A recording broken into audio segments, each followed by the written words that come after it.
when you and I have a difficulty, we're supposed to have sabr. You don't have sabr when you're happy. You're supposed to have sabr when you're upset, when something is wrong, when something goes badly. Look at the language of Allah Azza wa Jal. He says, وَبَشِّرِ الصَّابِرِينَ. Congratulate the people who have sabr. Subhanallah. Why? Because of the belief. For a believer, the attitude is entirely different. Maybe the whole ordeal, the entire trouble you are going through, the goal of it all was one thing, so you could have sabr. Because if you can have sabr, you are worthy of congratulations. We think the goal was this thing you were going to get in dunya. Maybe I thought the goal was to get the job. Maybe I thought the goal was to make the sale.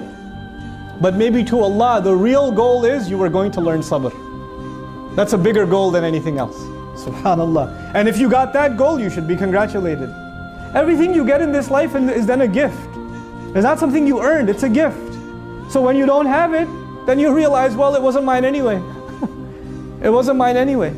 We take our hands for granted, we take our eyes for granted, we take our nose for granted, we take our tongue for granted. The fact that I'm standing here speaking before you, I take the fact that I can speak to you for granted.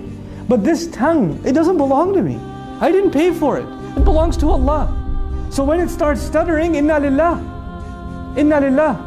The wisdom of the statements Allah gave us when difficulty comes. The second statement is, wa inna ilayhi raji'un. No doubt about it, to Him alone we're going to be returning. Why is that important? Because whatever problem you're having right now isn't permanent. Whatever problem you're having isn't permanent. Whether it's money problems or health problems or family problems, or it's emotional problems or physical problems, it doesn't matter. None of them are permanent. You know why? Because you and I are not permanent.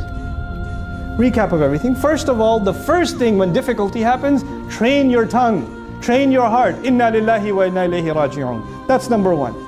Number two, don't say to other people that something is happening to them because of Allah. Don't say this to people. Do not say this to people.